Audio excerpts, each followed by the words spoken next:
A poor little girl looks at a restaurant on Christmas and says to her mother, "They eat every day, and we don't always have food. Will that ever change?" A young billionaire hears her and does something unbelievable. Nate adjusted the knot on his tie for the third time as he walked down the sidewalk. The golden late afternoon light hit the windows of the restaurant in front of him, reflecting the city that never stopped. Another night, another dinner alone. At 30, he had built a small but solid empire. His financial consulting firm grew each month. Clients trusted him, and his bank account proved his success was real. But success, he discovered, had a bitter taste when savored alone. The Italian restaurant was his Thursday refuge, a table for one, always the same one in the corner, where he could watch families dining together without seeming intrusive. The waiter already knew his order: mushroom risotto, a glass of red wine, and loneliness served as a side dish. Nate stopped in front of the glass door, took a deep breath, and was about to enter when he heard a small, clear voice cutting through the street noise. "They eat every day, and we don't always have food to eat." He turned. About 15 feet away, a little girl of maybe 5 was sitting on a low wall, swinging her little legs as she looked through the restaurant window. Beside her, a young woman held a worn-out tote bag. "Do you think this will ever change?" The child's voice carried a pure curiosity, without a hint of bitterness, as if she were asking when it would stop raining. Nate felt a strange pang in his chest, a twinge he couldn't explain. The woman, who must have been her mother, ran a hand through the girl's brown hair with a tenderness that spoke louder than any words. "It will, Emmy. One day, it will. Emmy." The name echoed in Nate's mind as he watched the scene. The girl wore a light blue dress that must have been pretty once, but was now faded and had a small tear at the hem. Her white sneakers had holes on the sides, yet she smiled as she pointed at the people walking by. "Look, Mommy, that man has a suit just like in the cartoons." The mother followed her daughter's gaze, and her eyes met Nate's. He saw the immediate embarrassment on her face, a woman who couldn't be older than 25, with delicate features that hunger hadn't yet managed to completely erase. "Sorry," she murmured, getting up quickly. "Emmy, let's go." "But why?" The girl jumped off the wall. "He seems nice." Nate stood motionless, watching their interaction. There was something about that family that captivated him. Maybe it was the contrast. Him with his $1,000 suit, about to have dinner alone in an expensive restaurant, and them, visibly struggling, yet radiating a warmth he hadn't felt in years. The mother took Emmy's hand, ready to leave, but the girl pulled away and walked up to Nate. "Are you going to have dinner in there?" she asked, pointing to the restaurant. "Emmy?" The mother approached, clearly mortified. "I'm sorry, sir, she's very curious." Nate knelt to be at the girl's eye level. "I am. What about you? Have you had dinner yet?" "Not yet," Emmy answered honestly. "Hey, but Mommy said we're going to eat at home." The look the mother gave her daughter was loaded with meaning. Nate got the message. There was no home, and probably no dinner either. "You know," he said, still looking at Emmy, "I was going to have dinner by myself. Would you like to keep me company?" The silence that followed was heavy. The mother opened her mouth to refuse. He could see the no forming on her lips, but Emmy jumped with joy. "Can we, Mommy, please?" "No, we can't bother the gentleman." Her voice was low but firm. "It's no bother." Nate stood up, looking directly at her. "My name is Nate, and honestly, I'd love the company." A silent battle played out on the woman's face. Pride versus need, dignity versus hunger. Nate saw the exact moment when need won. "Amber," she said finally, extending her hand. "And this is Emmy. It's a pleasure to meet you both." The inside of the restaurant was exactly as Nate remembered. Soft lights, low instrumental music, tables with white tablecloths and lit candles.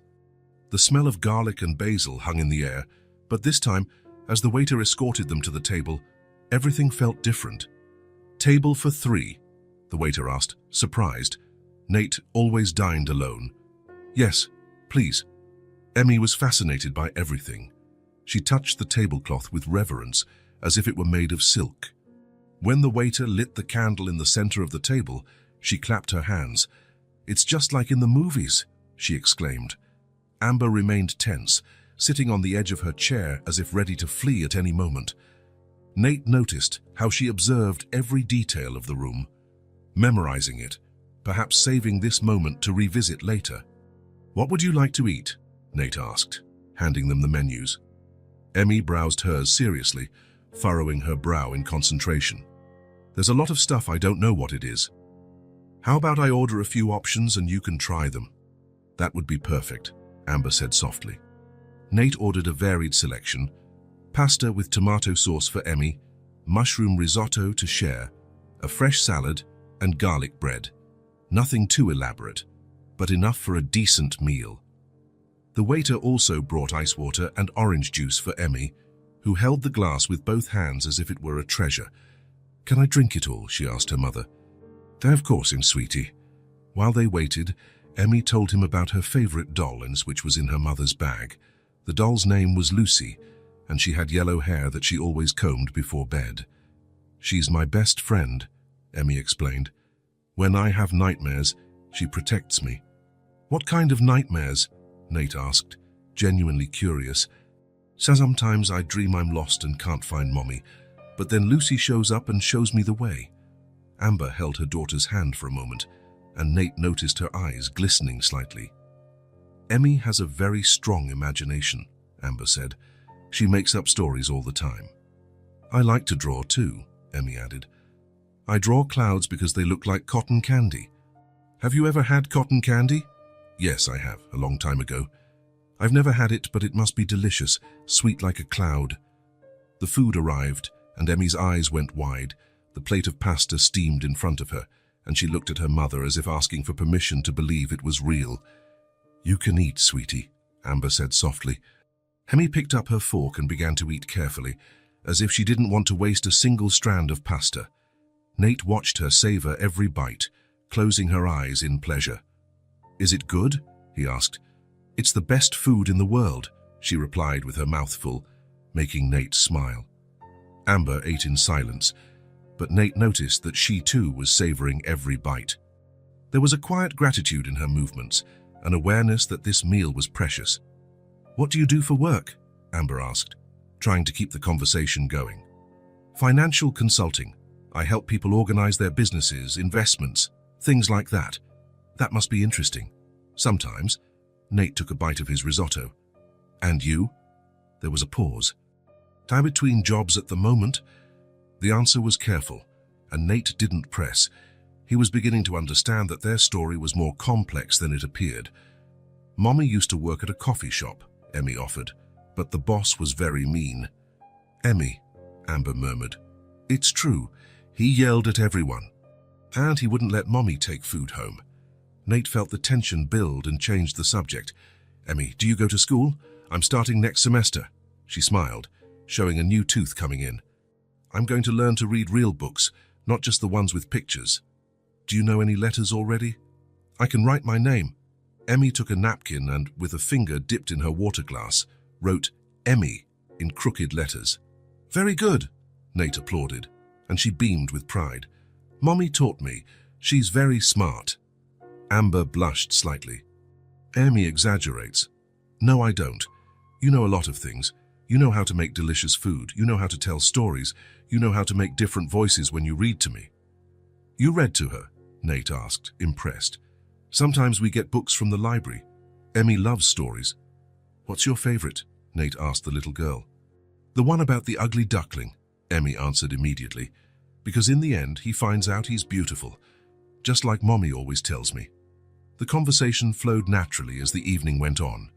Emmy talked about the cats she saw in the park, about how she liked to watch people on the street and invent stories for them. Amber, though still reserved, began to relax slightly. "That lady always wears colorful dresses," Emmy said, pointing to a woman at the next table. "I bet she has a closet full of rainbows." "Do you have any family?" Amber asked during a pause. "No. My parents died when I was young, never married, never had kids." The answer came out rawer than he intended. "I'm sorry," she murmured. "It's okay, I'm used to it." But as he spoke, watching Emmy play with the napkins, Nate realized that maybe he wasn't as used to it as he thought. "It must be lonely," Amber said softly. Sometimes, Nate took a sip of wine. But you learn to deal with it. I work a lot. Keep my mind busy. Work isn't the same as family, Emmy said, surprising both adults with her observation. You're right, Nate agreed. It's not the same thing. The dinner came to an end faster than he would have liked.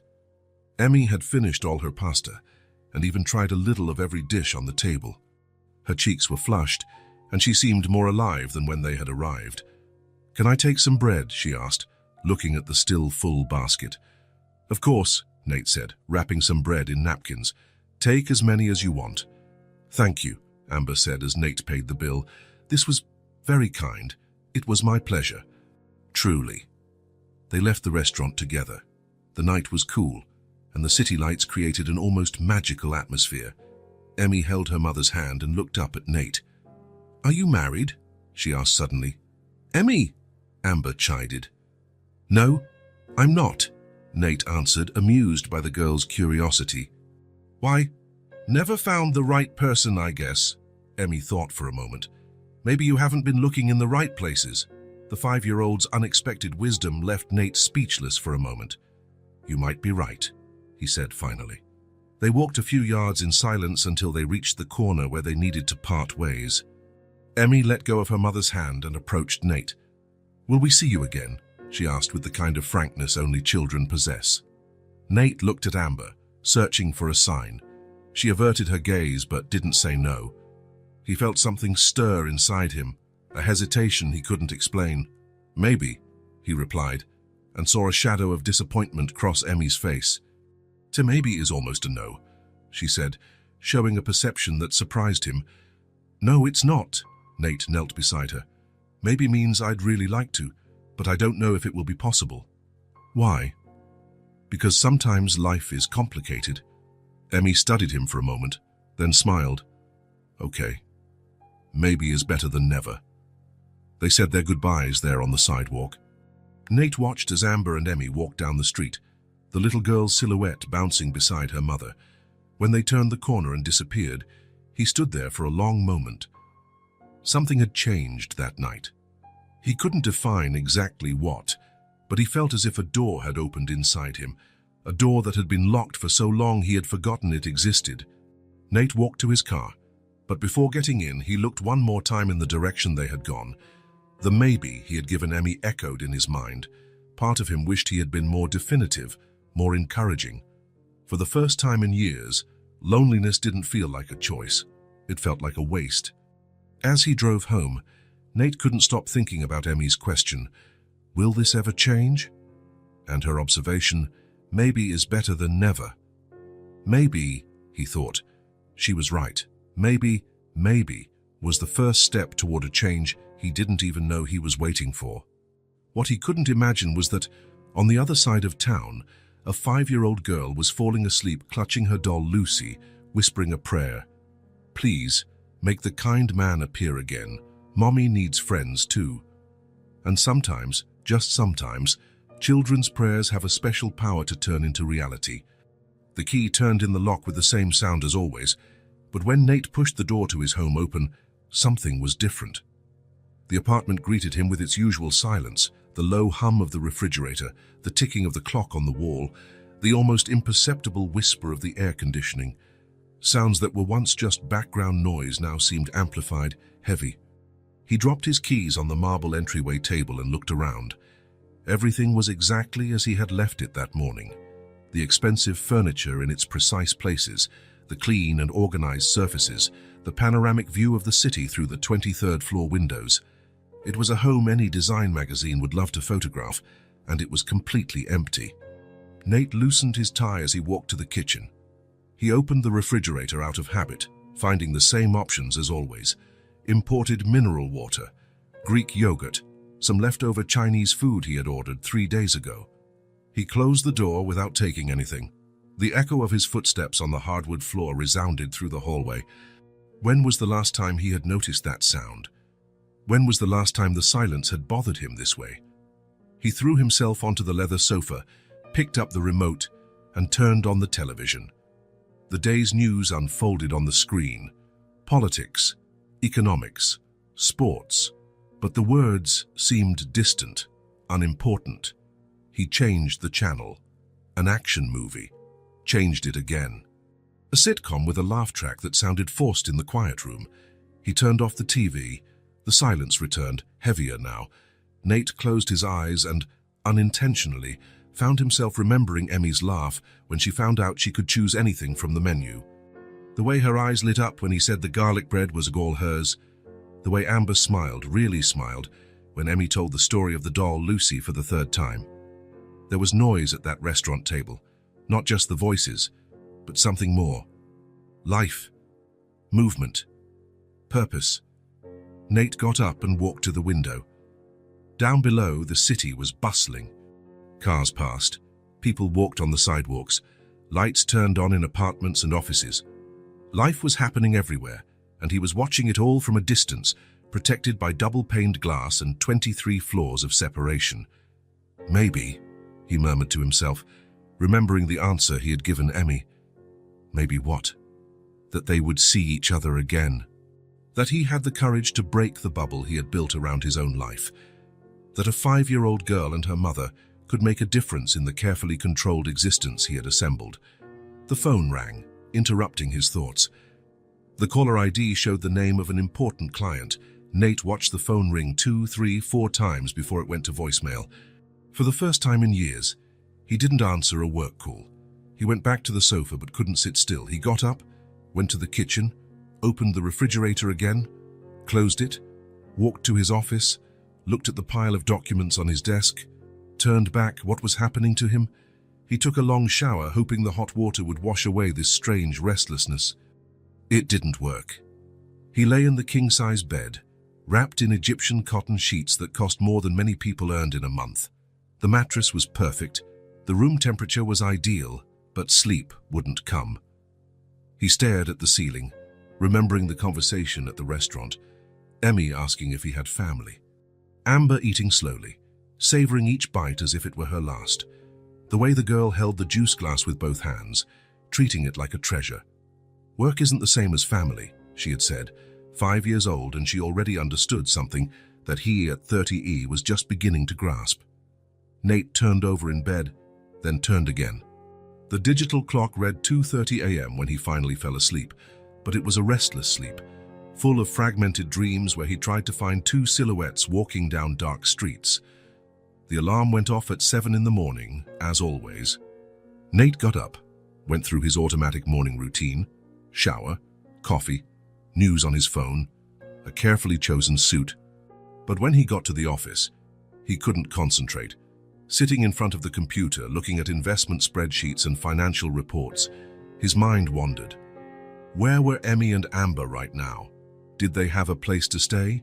Did they get breakfast? Mr. Nate. The voice of his assistant brought him back to the present.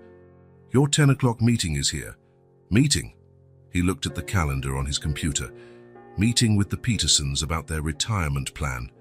An important account. Of course. Send them in. The meeting passed in a blur. Nate said the right words, made the appropriate recommendations, closed the deal. But part of him was somewhere else, at a table in an Italian restaurant, listening to a child tell stories about clouds that looked like cotton candy. Lunch came and went. Nate ate a sandwich at his desk, paying no attention to the taste. He took calls, answered emails, reviewed contracts, viewed. Everything was running perfectly in the well-oiled machine that was his professional life. But at 3 in the afternoon, he couldn't take it anymore. I'm leaving early today, he told his assistant, grabbing his jacket. But sir, you have the presentation for the... Reschedule it. He was almost at the door. Reschedule everything. On the street, Nate walked without a clear direction. His feet automatically led him toward the Italian restaurant, but he stopped before he got there. What was he doing? What did he expect to find? Still, he kept walking. He passed the restaurant, looked through the window. A few tables were occupied, waiters serving a late lunch, but no sign of Amber and Emmy. Of course not. Why would they be there? He continued down the sidewalk, observing every face, every figure that passed. A woman with a small child made his heart race for a moment, but as he got closer, he saw it wasn't them. Nate walked for over an hour, circling blocks in ever-widening rings around the restaurant. He checked the small park Emmy had mentioned, where she saw the orange cat. He scanned the bus stops, the public benches, the small shops. Nothing. He stopped at a corner, feeling ridiculous. What exactly was he doing? Searching for two people in a city of millions. People he had known for a few hours. People who probably weren't even thinking about him, but even feeling foolish, he couldn't stop. He went into a coffee shop near the park and ordered a coffee he didn't want, just to have an excuse to sit by the window and watch the street. Maybe they would pass by, maybe. The coffee grew cold on the table as he watched every person who passed on the sidewalk. Families, couples, people alone like him, but no 5-year-old girl in a faded blue dress and sneakers with holes. At 5 in the afternoon, Nate finally gave up and went home. The apartment greeted him with the same silence as always, but now he knew why it bothered him so much. For the first time in his life, he had tasted something different. Not romance, not passion. It was something simpler and more complicated at the same time. It was the feeling of mattering to someone, of making a difference in someone else's life, of not being completely alone in the world. And now that he knew what it felt like, the silence truly hurt. Nate poured himself a glass of whiskey and sat on the balcony, looking at the city lights. Somewhere down there, Emmy was probably getting ready for bed. Amber might be telling her a story, making different voices like the girl had mentioned. They were living their lives, probably not even remembering the man in the suit who had paid for their dinner the night before. But he couldn't stop thinking about them. Maybe, he said again to the night air, but this time the words sounded different, less like an evasion, more like a promise he was making to himself. Tomorrow he would go out and look again, and the day after, if necessary. Because some things, the things that really matter, are worth searching for, even when you don't know exactly where to find them. On the third day of his search, Nate had almost given up. He had walked the same streets, visited the same places, looked at the same faces. His assistant had already called 3 times asking where he was, and his meeting schedule was piling up like an avalanche he would eventually have to face. But something pulled him back to those streets, a force he couldn't explain, as if a part of him knew he had to keep looking. It was mid-afternoon when he turned the familiar corner, passing the Italian restaurant once more. His steps had already memorized the path, 30 yards to the first intersection, left onto the street with the small shops, right at the park where Emmy said she saw the orange cat. And it was there, on a bench near the park, that he saw them. Amber was sitting with Emmy beside her, and between them was a small piece of bread they were carefully sharing. It wasn't a meal, it was survival. Every crumb being used, every little piece being savored as if it were a banquet. Nate stopped where he was, watching the scene. Emmy was wearing the same blue dress from 2 days ago, now with a new stain on the sleeve. Amber's hair was in a messy ponytail, and even from a distance he could see the exhaustion in her shoulders. They were talking quietly, and he could hear snippets of the conversation on the wind. "Just one more piece, Mommy. You're hungrier than I am. No, sweetie, you need to eat to grow strong.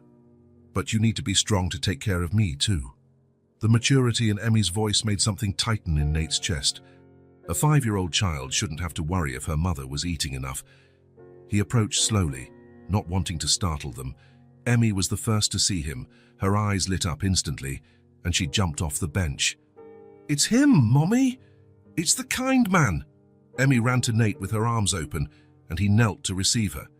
The little girl's hug was warm and desperate, as if she had been saving all that joy just for him. "I knew you'd come back," she said, pulling away slightly to look him in the face. "I told Mommy that a maybe was almost a yes." Amber approached more slowly, clearly embarrassed. Nate could see the shame in her eyes. Being found sharing crumbs of bread on a public bench was not exactly how she wanted to be seen. "Hello," she said softly, trying to smooth her hair with her hands. "Hello," Nate replied, standing up but keeping a hand on Emmy's shoulder. "How are you two?" "We're fine," Amber answered quickly. "Just resting a bit." The lie hung in the air between them. Nate looked at the piece of bread on the bench, at their wrinkled clothes, at the small bags that apparently held everything they owned. "Are you sleeping on the street?" he asked gently. The silence that followed was deafening. Emmy looked at her mother, then at Nate, then back at her mother. Amber opened her mouth as if to deny it, but the words wouldn't come out. "Sometimes," she finally admitted, her voice almost a whisper. "There's an abandoned house nearby," Emmy added, pointing in a vague direction. "Sometimes we sleep there. It has a roof that doesn't leak much." Nate felt something break inside him. Not anger, not pity, something deeper. A recognition that the world was terribly wrong when a child like Emmy had to worry about leaky roofs. "Come with me," he said, holding out his hand. "I have a safe place." Amber took a half step back. "No, we can't. We don't." "Please," Nate interrupted softly. "Not as charity. As friends. You would be my guests." "But we barely know you," Amber protested, though her voice sounded less convincing than her words. "And I don't know you," Nate agreed. "But sometimes you just know when something is right." Emmy held Nate's hand with one of hers and her mother's with the other. "It's like when you know it's going to rain before the clouds get dark," she said seriously. "You just feel it." Amber looked at her daughter, then at Nate. He could see the battle happening in her eyes, fear against hope, pride against need. "Why would you do this?" she asked. Nate thought for a moment. "Because last night I had dinner alone again, and I realized I don't want to do that anymore. Because Emmy made me laugh for the first time in months. Because..." He paused, searching for the right words. "Because some things just matter." Emmy squeezed his hand. "And because you're good," she added. Good people help good people." Amber closed her eyes for a moment, took a deep breath, and when she opened them again, there was a quiet surrender in them. "Okay," she whispered, "but just for one night." "One night," Nate agreed, though they both knew they were lying. The walk to Nate's apartment was punctuated by light conversation and comfortable silences. Emmy held his hand and pointed out interesting things she saw: a dog with very big ears, a shop window full of colorful shoes, a building so tall she had to crane her neck to see the top. "Do you live in a building like that?" she asked. "Something like it," Nate replied. "So I bet you can see the whole world from your window."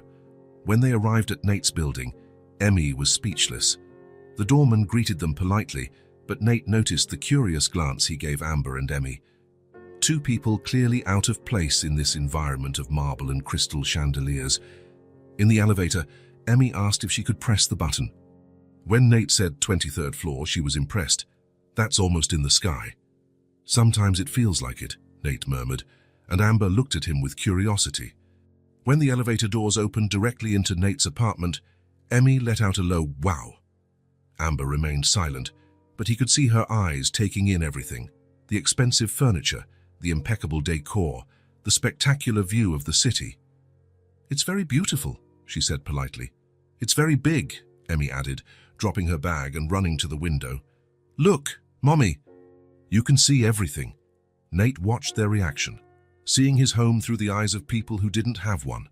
Suddenly, everything seemed excessive. The dining table for 12 that never had guests, the living room with sofas that were rarely used, the empty bedrooms that only served to collect dust. "You must be tired," he said. "Let me show you where you can stay." He led them down the hall, opening the door to the first guest room. It was spacious and well decorated, with a queen-size bed and its own ensuite bathroom. "Emmy can stay here," he explained, then opened the door next to it. "And this one can be yours, Amber." The rooms were impeccable but devoid of personality. Nate had never noticed that before. "They're beautiful," Amber said, but he noticed how she automatically checked the locks on the doors, the escape routes, the instincts of someone who had learned to be cautious. "You must want to take a shower, rest a bit," Nate suggested. "I'm going to run out quickly to buy a few things you might need." "You don't have to," Amber began. "I want to," he interrupted her gently. At the nearest department store, Nate found himself in unfamiliar territory: children's clothes, women's pajamas, toiletries, things he had never needed to buy. He wandered the aisles, picking up items almost at random. For Emmy, pajamas with animal prints, a few colorful t-shirts, a new dress, sneakers in the right size, a small toothbrush with cartoons on it, and, on impulse, a teddy bear. For Amber, basic but good quality clothes, toiletries, comfortable slippers. He hesitated in the lingerie section, feeling like an intruder, but grabbed a few basic things. When he returned to the apartment, he found Emmy in the living room still looking out the window. Amber was beside her, and they both looked small in comparison to the space. "I bought a few things," Nate announced, setting down the bags. Emmy ran to him, curious. When she saw the teddy bear, her eyes widened. "For me, for you." She held the teddy bear as if it were made of gold. "He's perfect. How did you know I wanted a teddy bear?" "A gut feeling," Nate smiled. Amber approached the bags, touching the clothes with reverence. "This is too much, Nate. I can't accept." "Yes, you can," he said firmly. "And you will." There was a moment of tension, then Amber nodded slowly. "Thank you," she murmured. "Why don't you take a shower first?" Nate suggested. "Emmy and I can organize her things." After Amber disappeared into the bathroom, Nate helped Emmy try on the new clothes. She paraded around the living room in each outfit, twirling so he could see. "Kat, is this dress prettier than my blue one?" she asked, comparing. "They're both pretty," Nate replied, "but what's important is how you feel in them." "I feel like a princess," she confessed, twirling again. When it was Emmy's turn to shower, she took so long that Nate started to worry. Amber knocked on the bathroom door. "Emmy, is everything okay?" "I'm playing with the bubbles," came the excited reply. "There are so many." Amber smiled, the first genuine smile Nate had seen from her. "She's never had a real bathtub," she explained softly. "Just quick showers in public restrooms." Later, when they were both clean and dressed in new clothes, Nate took them to see the tidied-up rooms. He had put out fluffy towels, extra pillows, soft blankets. Emmy's teddy bear was on the small table next to the bed. "It's like a fancy hotel," Emmy said in awe. Nate laughed. "Better than a hotel. It's your home." "Temporarily," Amber corrected quickly. "Of course," Nate agreed, but his words lacked conviction. Emmy jumped on the bed, testing its softness. "It feels like a cloud," she exclaimed, sinking into the mattress. "Mommy, come feel, it's just like a real cloud." Amber sat on the edge of the bed, running her hand over the sheets. "It's very soft," she agreed. "Do you think I can dream that I'm flying?" Emmy asked Nate. "I think you can dream of anything you want." While Emmy explored her new temporary room, Amber pulled Nate aside. "I need to tell you something," she said quietly, "about how we ended up like this." Nate waited, not pushing. "I was married," she began, the words coming out slowly. "Emmy's father, David, he drank a lot. At first it was just on weekends, then every day." She paused, looking over at where Emmy was playing. "When he died, it was a car accident. He was driving drunk. I thought maybe things would get better. But then I found out about the debts. He had lost everything gambling, had borrowed money from dangerous people. We lost the house, the car, everything." Nate felt anger grow inside him, not at the situation, but at the injustice of it. The people he owed money to. They didn't care that he was dead. They wanted me to pay. We had to run. "How long have you been on the streets?" Nate asked softly. 3 months. Her voice was almost inaudible. "Emmy thinks it's an adventure." "I let her think that." "You don't have family, friends?" Amber shook her head. "David isolated me from everyone, and my family. They never approved of him. When I married him, they said they didn't want to see me anymore." Nate processed the information. A young woman, alone, with a small child, no resources, no support. And yet, she had kept Emmy happy, protected, full of hope. "You're incredible," he said finally. Amber looked at him, surprised. "What? You kept her safe? You kept her happy? In an impossible situation, you did what you had to do." Tears welled up in Amber's eyes. "I don't feel incredible. I feel like a failure." "You're not," Nate said firmly. "You're the strongest mother I've ever met." Emmy appeared in the hallway, interrupting the moment. "Can I sleep with the teddy bear?" "Of course you can," Nate replied. "And can I play with the teddy bear before I go to sleep?" "You can play as much as you want." Emmy smiled and ran back to her room. Amber followed her. and Nate heard fragments of their conversation as she put her daughter to bed. "He's nice, isn't he, Mommy?" "Yes, he is, sweetie. I think he was lonely like us. But now, nobody's lonely." Later, when Emmy finally fell asleep holding her new teddy bear, Nate stood in the living room looking out the window. Amber joined him, both in contemplative silence. "Thank you," she said eventually, "for everything. You don't have to thank me." "Yes, I do. You don't know what this means." Nate looked around his apartment. For the first time in years, he didn't feel alone within those walls. There was life there now. Laughter echoing in the halls, voices chatting, the presence of people who cared about each other. "Actually," he said softly, "I think I'm the one who should be thanking you." For the first time, Nate felt that his home was different, not just occupied, but truly alive. And when he finally went to sleep that night, it was to the sound of Emmy whispering a story to her new teddy bear in the next room. It was the most beautiful sound he had ever heard. The next morning, Nate woke up to a sound he hadn't heard in a long time, laughter echoing through the house. Emmy was in the hallway, chatting excitedly with her teddy bear as if it could answer back. "Good morning, Mr. Bear. Today we're going to explore the whole castle." Nate smiled, putting on his robe. Castle. That's how she saw his apartment.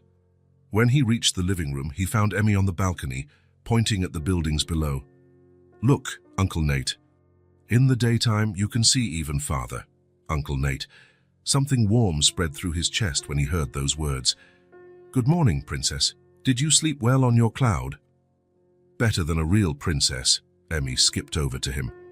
"Mommy said you were very kind to let us stay. You can stay as long as you want." Amber appeared from the kitchen, wearing one of the t-shirts he had bought. She looked rested for the first time since he'd met her. "Good morning," she said shyly. "I hope you don't mind, but I made coffee." "Of course I don't mind." Nate took a deep breath. There was a lovely smell coming from the kitchen. "In fact, thank you." After breakfast, simple scrambled eggs that tasted like a feast, Nate had an idea. "Emmy, you said you like to draw, right?" "I love to draw, but I don't have any paper. How about we go buy some things for you to draw with?" Emmy's eyes lit up like fireworks. Really and truly. At the art supply store, Emmy stood frozen in front of the colored pencil section. There were boxes with 12 colors, 24, 48, some even with 64 different colors. "How many can I choose?" she asked, whispering as if she were in a church. "As many as you want. Really. Emmy chose the box of 48 colors, holding it as if it were made of diamonds. Nate also grabbed several notebooks, some with blank pages, others with lines, one with thicker paper, especially for drawing. "And pens, and markers, and crayons?" Emmy asked, pointing to each item with ever-widening eyes. "Everything," Nate laughed. "Get whatever you want." On the way back home, Emmy couldn't stop talking about what she was going to draw first. "I'm going to draw our family, and the pretty house, and the orange cat from the park, and clouds, lots of clouds." "Our family?" Nate repeated, curious. "Of course, you, me, and Mommy. We're a family now, aren't we?" Amber looked at him over Emmy's head, an unreadable expression on her face. Nate felt something tighten in his chest, not discomfort, but an emotion he couldn't name. "Yes, we are," he replied, and saw Emmy's smile light up the entire car. Arriving home, Emmy immediately settled at the living room table with her new treasures. Nate and Amber watched as she meticulously organized each pencil by color, then by shade. "First, I need to plan," she explained seriously. "Mommy always says it's important to have a plan." The first drawing was of the view from the window, buildings represented by colorful rectangles, a blue sky with fluffy white clouds, and small dots representing people on the streets. "This is our castle," she said, pointing to a taller building she had colored yellow. "And these are all the people who live in the city. I bet some of them are lonely too, just like we were." The girl's simple observation made Nate pause. How many people in that city were looking out their windows, wishing they had someone to share their meals with? "Well, can I hang this on the fridge?" Emmy asked when she finished. "Of course, in fact, you can hang your drawings anywhere you want." and she took that literally. In the following days, Emmy's drawings began to appear all over the house. On the refrigerator, a drawing of the family, 3 stick figures holding hands under a smiling sun. On the hallway wall, a drawing of the orange cat from the park, so chubby it looked like a furball. In Nate's office, a drawing of him at the computer, but with a much bigger smile than he usually had. "Why did you draw me smiling so much?" he asked, looking at the paper. "Because that's how you look when you're with us," Emmy answered simply. Every morning, Nate would wake up and find new drawings. Emmy was a tireless little artist. She drew what she saw, what she felt, what she dreamed. Clouds that looked like animals, flowers that had faces, houses with hearts in the windows. But it was on one specific morning that something changed completely. Nate came downstairs for breakfast and stopped halfway down the stairs. There was a smell in the air he hadn't smelled in years. It wasn't just food, it was the smell of home. Bacon frying, fresh coffee, something baking in the oven. In the kitchen, he found Amber with her hair in a ponytail, wearing a makeshift apron made from a dish towel. She was at the stove, stirring eggs in a pan while slices of toast waited on a tray. "You did this?" he asked, still half in shock. Amber turned, her cheeks slightly flushed. "I thought I could give back a little. I hope you don't mind." "Mind?" Nate took another deep breath, letting the wonderful smell envelop all his senses. "Farf, this house hasn't smelled like home in a long time." The smile she gave him was different from all the others. Not shy, not grateful, genuinely happy. Emmy is getting dressed. She insisted on making orange juice, the special way. "The special way, with lots of love mixed in," Amber laughed. According to her, it's the secret ingredient. When they sat down to eat, Nate realized how many small details made a difference. The sound of silverware touching the plates, the noise of the kettle on the stove, Emmy telling a story about a dream she'd had with unicorns that made cupcakes. It was simple food, scrambled eggs, toast, orange juice, but it touched him in a way that dinners at expensive restaurants never could. "Is it good?" Amber asked, watching him eat. "It's perfect," Nate replied, and it was true. From that day on, Amber started cooking regularly. Not every day, she still hesitated, as if unsure if she was welcome, but often enough for the house to start having different routines. Breakfast at 8, when everyone was ready. Emmy always woke up first and ran to show the drawing she had finished the night before. Amber would make coffee while Nate checked emails, but now he did it at the kitchen table, participating in the morning conversations. "Uncle Nate, did you know that clouds are made of tiny little droplets?" Emmy asked one morning while drawing another of her famous clouds. "I didn't know that. How did you find that out?" "Mommy told me." "She knows a lot of things." Nate looked at Amber, who was making toast. "Where did you learn so much?" "I was studying to be a teacher," she replied softly. Before everything changed." "You can still be one," Nate said. "Maybe one day."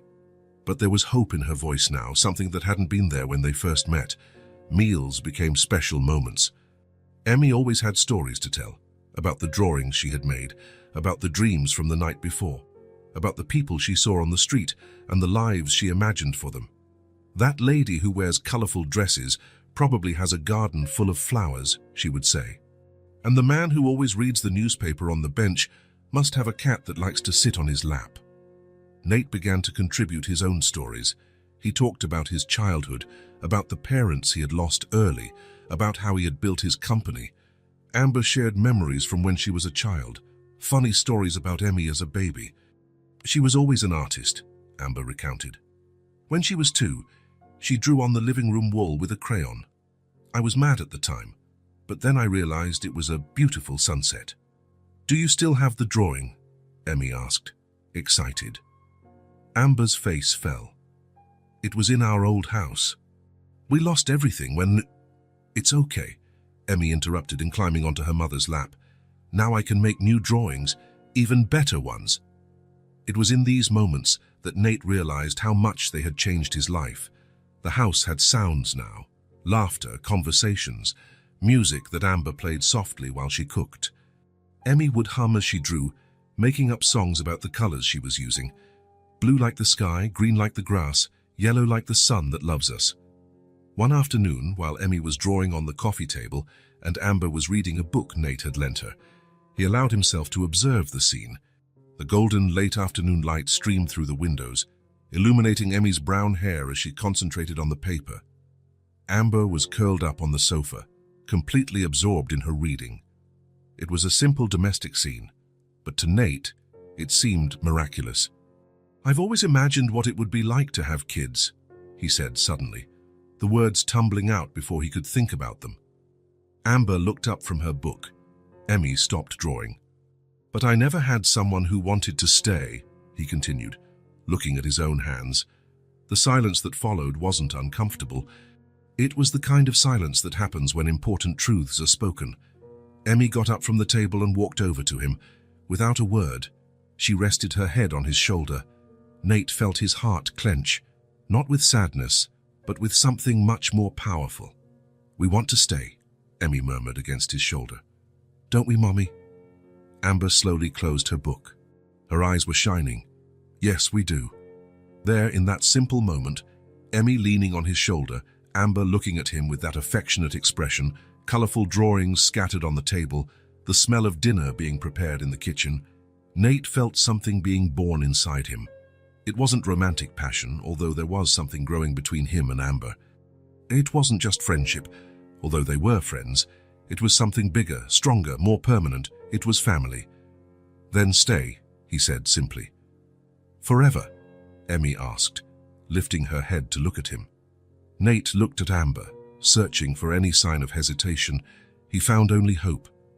"Forever," he confirmed. Emmy jumped with joy and ran to get her colored pencils. "I'm going to draw our new family, with giant hearts all around." While she drew, Nate and Amber sat in silence, processing what had just happened. There was no marriage proposal, no dramatic declarations, but there was a promise being made, a commitment being undertaken. "Are you sure?" Amber asked softly. "I've never been more sure of anything in my life, even without really knowing us." "I know what matters," Nate replied. "I know the incredible mother you are. I know the special child Emmy is. I know how I feel when I wake up and hear laughter in the house." Emmy ran back with her new drawing. It was the three of them holding hands under a sun with a huge smile. Around them, red and pink hearts floated like balloons. "Done," she announced. "Our official family." "It's perfect," Nate said, and it really was. That night, after Emmy had gone to bed, Nate found another drawing stuck to the refrigerator door. It was him, Amber, and Emmy in a house, not a high-rise apartment, but a house with a garden, trees, and a white picket fence. In the corner, written in crooked letters, was "Our Forever Home." Nate stared at the drawing for a long time. It was the future through the eyes of a 5-year-old, and for the first time in his life, a future he truly wanted. The call came on a Tuesday morning, interrupting the breakfast that had become sacred for the three of them. Nate looked at the caller ID and sighed. "It's work," he said to Amber, who was serving pancakes to Emmy. "I have to take this." "Go ahead, Uncle Nate," Emmy said with her mouth full. "We'll wait for you to finish the dragon story." The call lasted 15 minutes, and when Nate returned to the table, his expression had changed. "I have to travel," he announced, sitting down heavily in his chair. "A client in Chicago is in serious trouble. I'll have to be there for 3 or 4 days." "It's okay," Amber replied quickly, but Nate noticed the tension that appeared in her shoulders. "You'll stay here, of course. The house is yours too." "Of course," she repeated, but she didn't look him in the eye. Emmy, oblivious to the tension between the adults, continued eating her pancakes. "Are you going on a plane?" "I'll draw a plane for you to take." "I am, Princess, and I'd love to take your drawing." Nate left the next day, carrying in his briefcase a drawing from Emmy, a blue airplane with smiling clouds around it. During the ride to the airport, he called home twice. Once to confirm they were okay, another to remind Amber where the emergency numbers were. "They'll be fine," he muttered to himself in the airport terminal. "It's just a work trip." But there was something in the way Amber said goodbye that left him uneasy. In Chicago, Nate tried to focus on the client's problems, a family business on the brink of bankruptcy due to mismanagement, but his mind constantly wandered back home. He called every night to talk to Emmy, who excitedly recounted the new drawings she had made and the stories her mom had invented. Mommy made up a story about a princess who lived on a cloud, Emmy told him on the first night, and the princess had a castle just like ours. That's cool, and is Mommy okay? She's fine, but she looks out the window sometimes. I think she misses you. On the second night, Emmy was quieter. Is everything okay there, princess? Everything's fine, just when are you coming back exactly? The day after tomorrow. Why? No reason, just wanted to know. On the third night, it was Amber who answered the phone. How are you two? Nate asked. We're fine. Emmy's sleeping. She seemed a little off yesterday. Did something happen? A long pause. No. She just misses you. And you? Another pause. Me too. But there was something in her voice, a distance that Nate couldn't interpret. Amber, is everything really okay? Yes, it is. You need to focus on work. We'll see you when you get back. The phone clicked off, leaving Nate with a bad feeling in his stomach. On the other side of the city, Amber stood by the phone for a long time. The house was too quiet without Nate. During the day, she could keep herself busy, cooking, cleaning, playing with Emmy. But at night, when Emmy was asleep, the thoughts came like a flood. What was she doing here, living in a fantasy that couldn't last forever? Amber walked to the living room window, looking at the city lights. 3 weeks. They had been in Nate's house for 3 weeks, living like a family, pretending it was real. But it wasn't real. Nate had a life, responsibilities, a routine that existed long before they appeared. And them. They were a parenthesis, a good deed that had lasted longer than it should have. He has a life, she murmured to herself, and we just passed through it. The sentence echoed in the empty room, gaining weight with each repetition. Nate would come back from Chicago and realize he had committed to responsibilities he hadn't chosen. A woman with financial problems and a child that wasn't his. He would get tired of the domestic routine, the drawings on the walls, the constant noise. Amber had seen it before. David had been affectionate at the beginning too. Before the drinks, before the debts, before she became a burden. She couldn't let it happen again. Not with Nate. He had been too kind to deserve the weight of her problems. The next day, Amber woke up with a decision made. Emmy, she called softly, sitting on her daughter's bed. We need to talk. Good morning, Mommy. I dreamed that Uncle Nate came back and brought ice cream for everyone. What a beautiful dream, sweetie. But, Mommy was thinking, maybe it's time for us to go. Emmy sat up in bed immediately. Go, but why? Don't we like it here anymore? We love it here, but Uncle Nate has his own life and we can't stay forever. But he said we could stay. He promised. Amber felt her heart ache. Sometimes people say things they can't keep, not because they're bad, but because it's complicated. I don't understand. Tears began to well up in Emmy's eyes. I like it here. I like Uncle Nate. Why do we have to go? Because sometimes it's better to leave before people get tired of us. Emmy was silent for a moment, processing. Then she asked, with a wisdom that broke Amber's heart, Did Daddy David get tired of us? Amber pulled her daughter into a hug. No, sweetie. Daddy David was sick. It was different. And is Uncle Nate going to get sick too? No, Emmy. But it's better if we leave before things change. It took 2 hours to convince Emmy, and Amber had to lie several times, saying they had found a new house, that it would be a new adventure, that they could visit Nate sometimes. Necessary lies to break her own daughter's heart. Amber quickly packed their few belongings before she lost her nerve. The clothes Nate had bought, some of Emmy's drawings, the teddy bear. She left behind most of the drawings that decorated the house. They belonged to that place, to those moments. On the kitchen table, where they had breakfast every morning, she left a note. Nate, thank you for everything. It was more than I ever dreamed of. You gave us a home when we needed it most, and that's a gift we'll never forget. But it's time for us to go. You have a beautiful life ahead of you, and we don't want to get in the way of that. Emmy will miss you. I will too. But she understands that sometimes people need to go their separate ways. Take care. You deserve all the happiness in the world. Amber and Emmy. Amber reread the note 3 times before she could leave it on the table. Every word was a lie disguised as protection. "Are we ready, Mommy?" Emmy asked from the doorway, carrying her small backpack and the teddy bear. "We are. Can I leave a drawing for Uncle Nate?" Amber nodded, not trusting her own voice. Emmy ran to the fridge and pulled off one of the drawings, the one of the family holding hands under the smiling sun. She wrote something on the back with a red-colored pencil. "Done," she said, placing the paper next to the note. They left the apartment without looking back. In the elevator, Emmy asked, "Will we come back one day?" "Maybe," Amber lied one more time.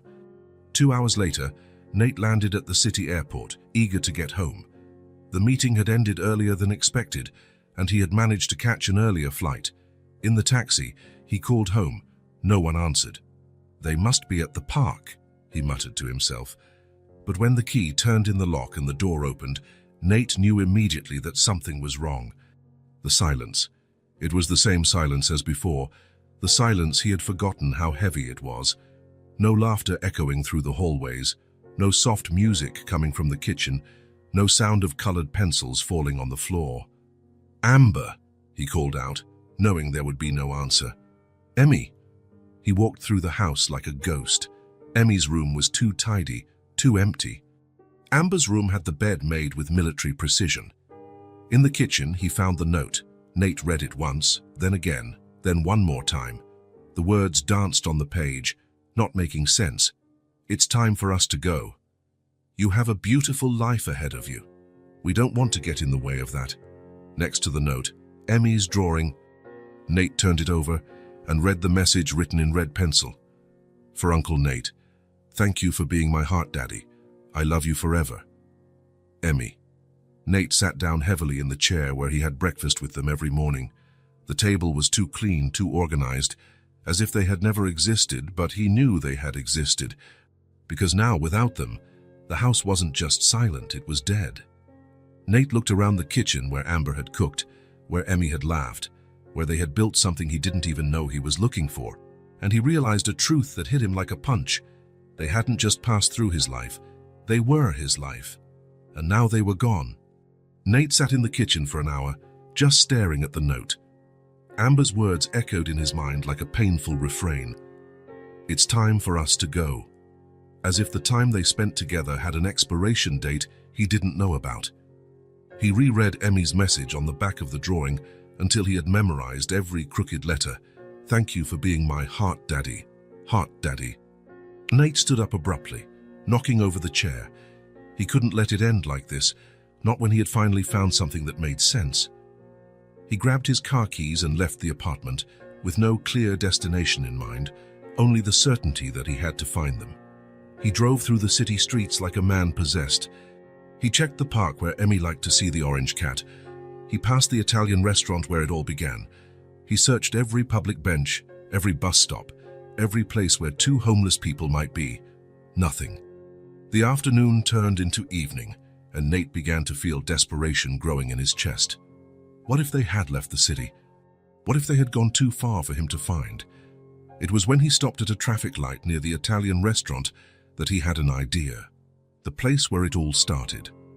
If Amber chose a place to stay, it would be there, where they had met, where Emmy had asked that question that changed everything. Will this ever change? Nate parked and walked slowly down the sidewalk. The night was cool, and the street was busier than the first time he saw them there.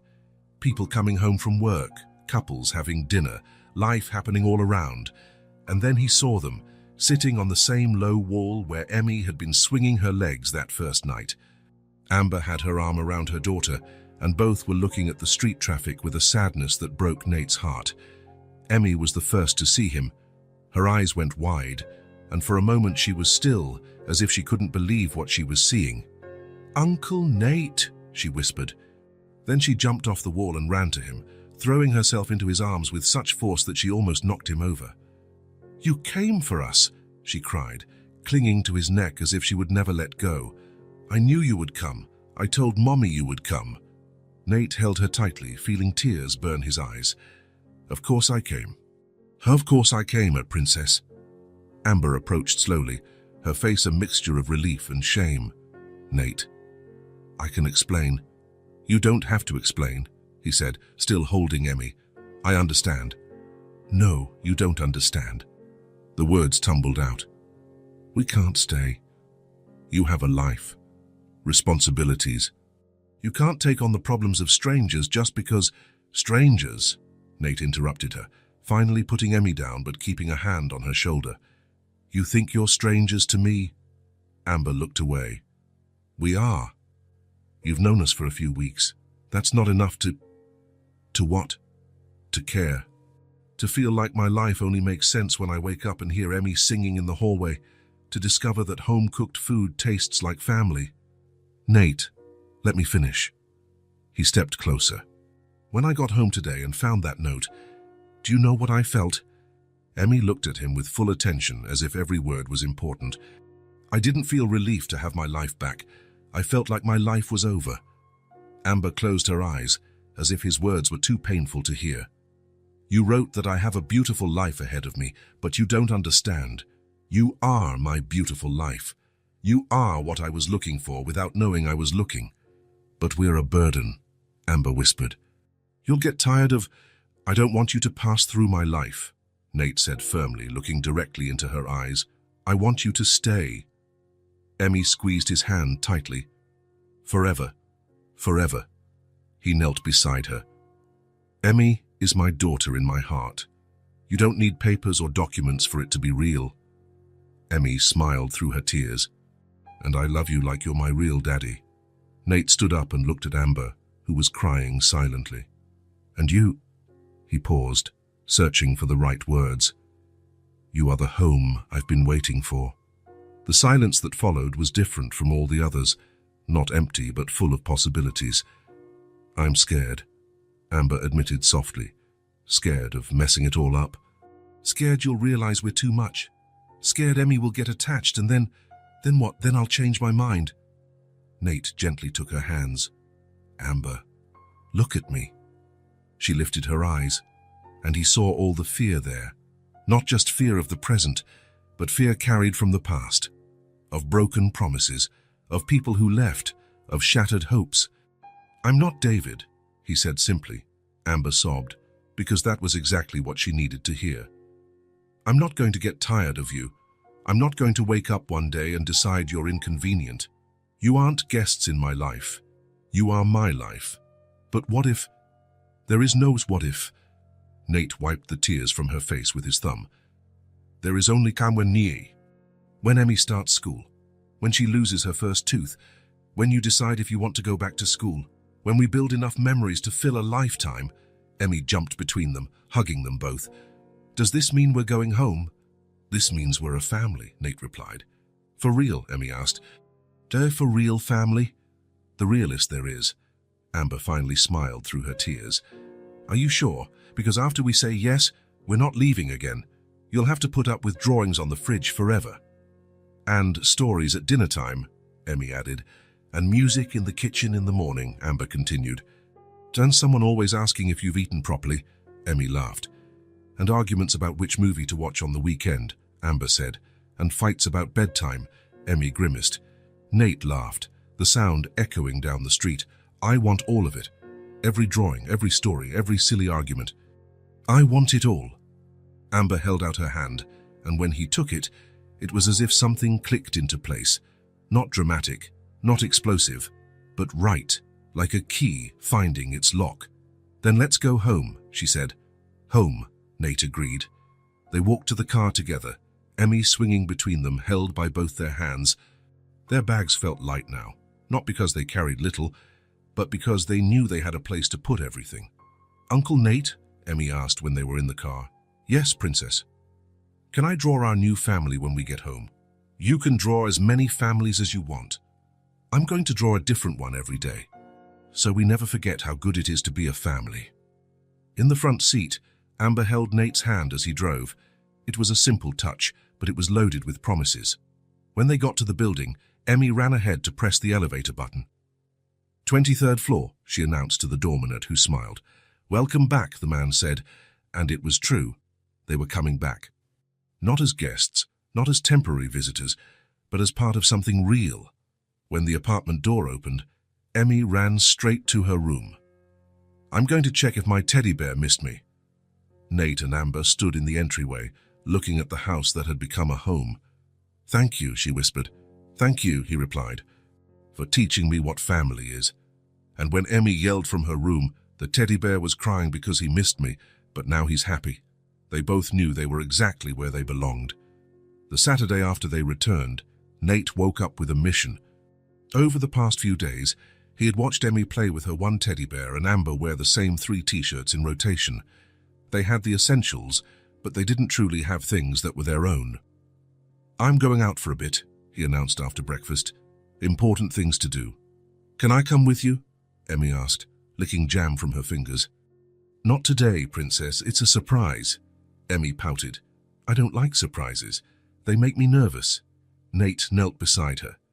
"What kind of surprises make you nervous?" "The bad surprises, like when Daddy David said he had a surprise and then yelled at Mommy."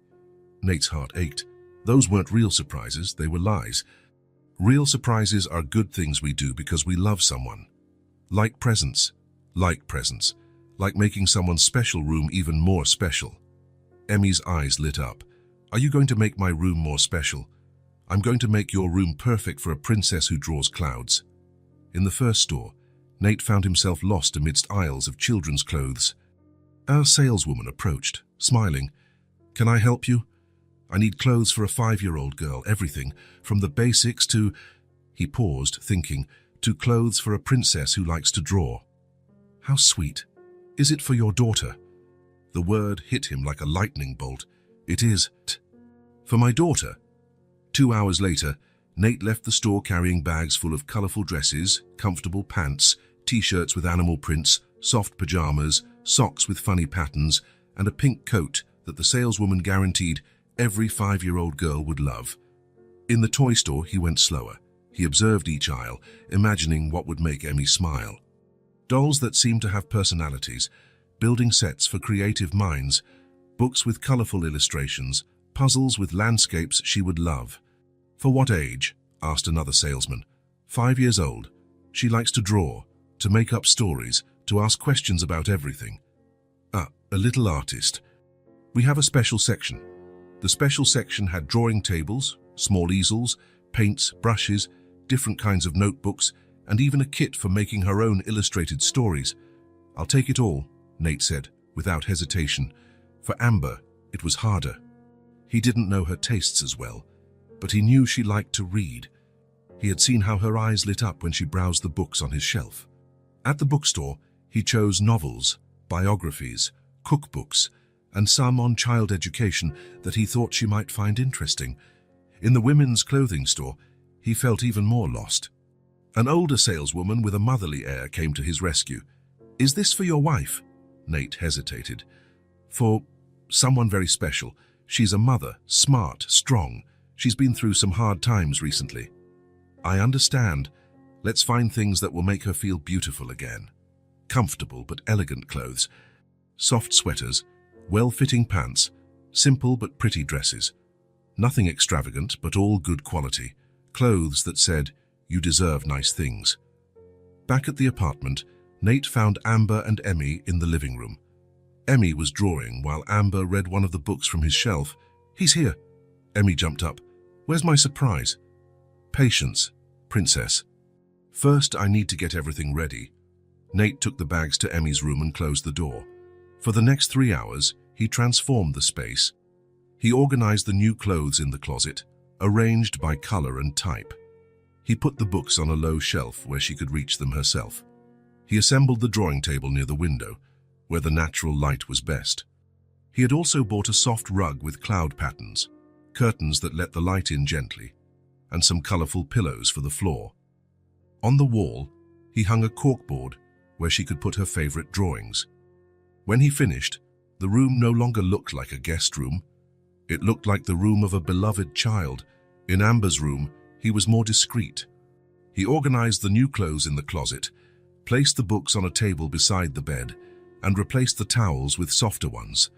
Nothing dramatic, but all thoughtfully done. "Done!" he announced, returning to the living room. Emmy ran to the room and stopped at the door. speechless. "It's a real princess room." She entered slowly, touching each thing as if it were magic. The cloud rug, the drawing table, the books at the perfect height. "Is all this mine?" she asked, whispering. "All yours." Emmy threw herself into his arms. "You're the best daddy in the whole world." "Daddy." The word echoed in Nate's heart like a bell. Amber appeared at the door and watched in silence. Nate noticed she was emotional but trying to hide it. "Amber, your room too." "You didn't have to," she said softly. "You've already done too much." "No, I haven't. I did what any father and any man who cares would do." She nodded, not trusting her voice. In the following days, Nate watched as small changes transformed the dynamic of the house. Emmy spent hours at the drawing table, creating entire worlds with her new pencils. Amber read before bed, and Nate would sometimes hear her turning pages late into the night. But what touched him most was how he felt taking care of them. For years, he had taken care of companies, of investments, of numbers on spreadsheets, important but abstract things. Now he was taking care of real lives. He checked if Emmy was warm enough, if Amber was eating well, if they were both happy. It was a completely different kind of responsibility, and for the first time, he felt he was doing something that truly mattered. "You're different," Amber commented one night as they washed dishes together. "Different how?" "More light, as if you found something you were looking for." Nate slowly dried a plate, thinking, "I think that's exactly it. I spent years building a life that looked right on paper, but was empty inside. And now I wake up in the morning, and I know why I'm waking up." One particularly quiet afternoon, Emmy was organizing her drawings in a pile on the living room floor. She had so many that she had created a system: family, animals, clouds, home. "Uncle Nate, can you help me choose which ones go on my bedroom board?" Nate sat on the floor beside her, flipping through the drawings. There were some new ones he hadn't seen. One of him reading the newspaper on the sofa, one of Amber cooking, one of the three of them watching TV together. "These are beautiful, Emmy. You draw our life." "It's because it's a happy life," she said simply. "Drawings of happy lives turn out prettier." They were choosing when Emmy stopped and looked at him with that seriousness that sometimes took hold of her. "Uncle Nate, can I ask an important question?" "Of course." "Are you going to be my daddy forever?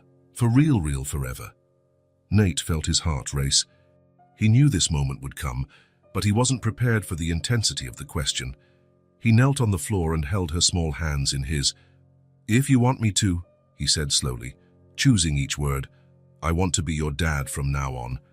And I promise you'll get to study, play, and grow up with everything you deserve." Emmy studied him for a moment, as if measuring the weight of his words. "And you won't change your mind?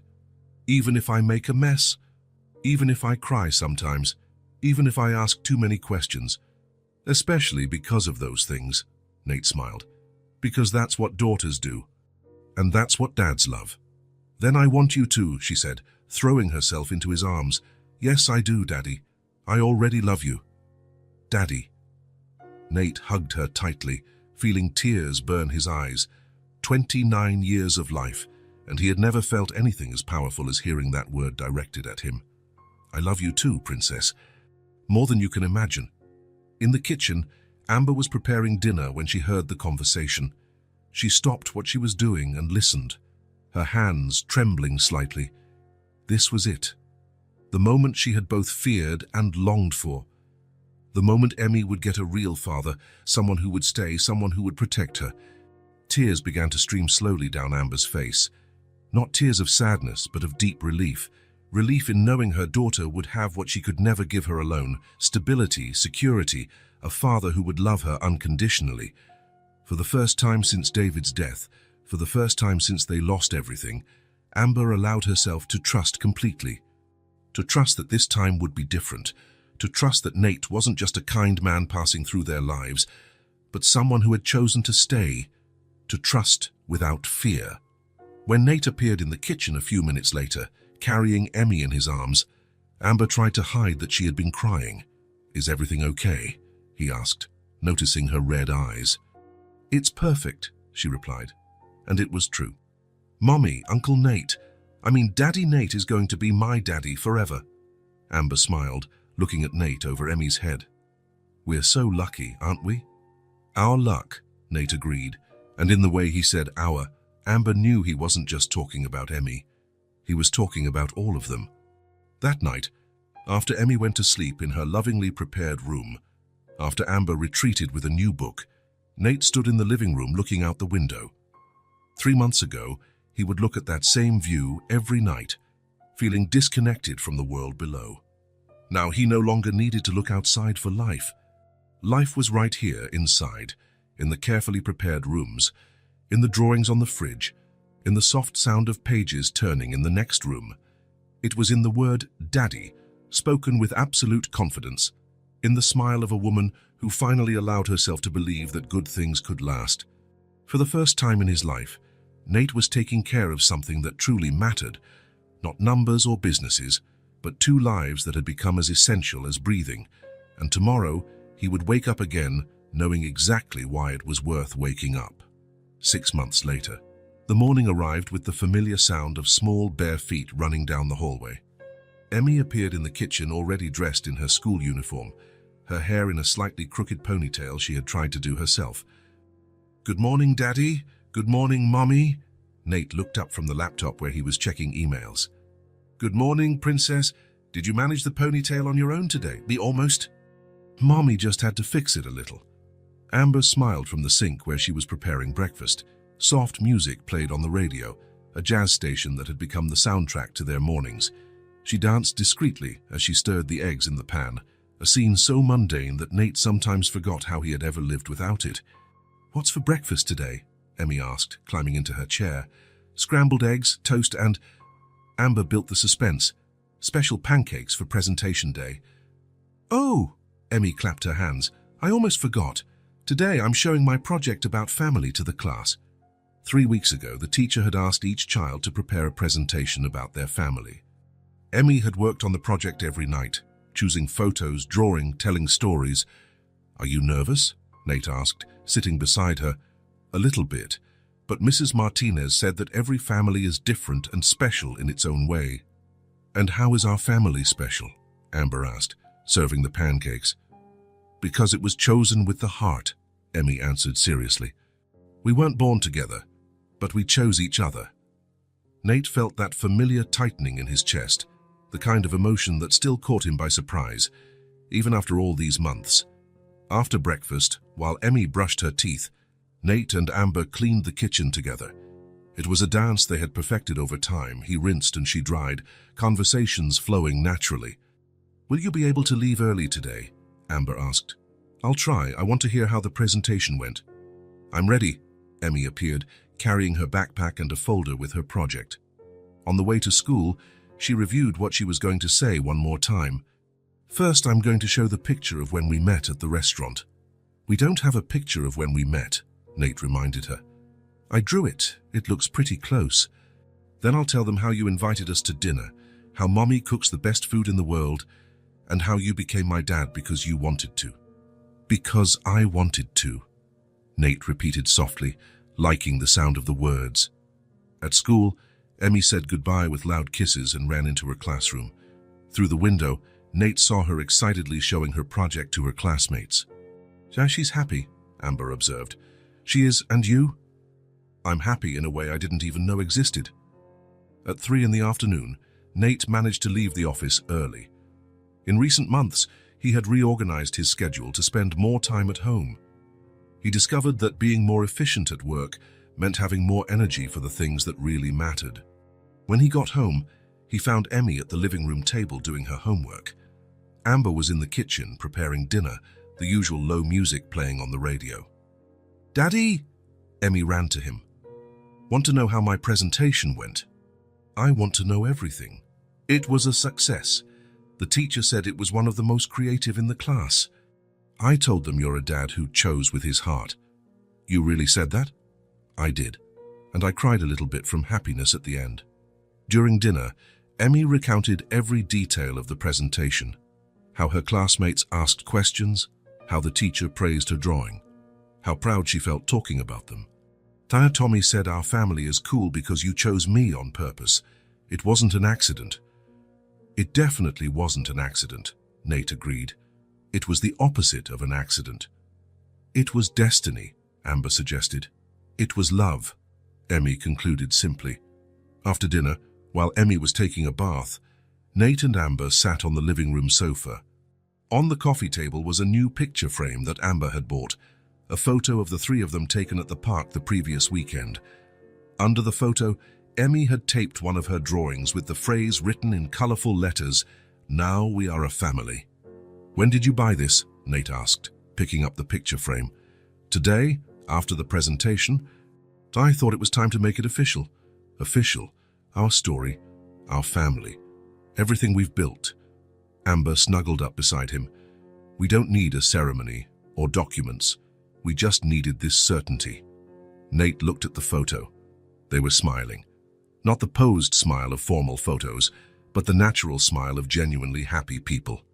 Emmy was in the middle, with her arms around both of them. It looked like a family that had grown up together for years. Emmy appeared in the hallway in her pajamas, hair wet and teddy bear under her arm. "Can I watch TV with you guys for a little bit?" "Of course, princess." She squeezed between them on the sofa automatically and naturally. Nate put an arm around her. Amber did the same on the other side. The TV was on a silly sitcom, but none of them were paying much attention. "You know what Mrs. Martinez told me today?" Emmy commented during the commercials. "What?" "That some families start with babies, others start with choices, and that both are equally real." "She's right," Amber said. "And you know what else she said? Tell us."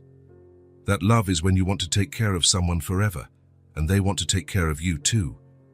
The room fell silent for a moment, but it wasn't the empty silence Nate knew from before. It was the comfortable silence of people who knew exactly where they belonged. "Daddy," Emmy whispered, starting to get sleepy. "Yes, thank you for choosing us. Thank you for letting me choose you." Later, after Emmy had gone to bed, Nate and Amber sat in the living room looking at the picture frame. The house was quiet, but not empty. It was the kind of quiet that comes after a day full of life, of laughter, of small, important moments. "Sometimes it still feels surreal," Amber confessed. "Like I'm going to wake up and find out it was all a very good dream." "It wasn't a dream," Nate pulled her closer. "It was the realest thing that's ever happened to me." She nodded, resting her head on his shoulder. "Emmy was right today. Now we are a family." "We always were," he replied, "ever since that first night at the restaurant. It just took us a while to realize it. There was no fanfare in that moment, no dramatic declarations or solemn promises, just two adults and a child who had found each other at the exact moment they needed each other most." In the picture frame, three people smiled. In the drawing underneath, simple words declared a profound truth: "Now we are a family." And in the silent living room of that 23rd floor apartment, where once only loneliness had lived, now lived something much more powerful. Love had found a home, and it had the quiet certainty that it would stay forever. If this story touched your heart, subscribe to the channel and turn on notifications so you don't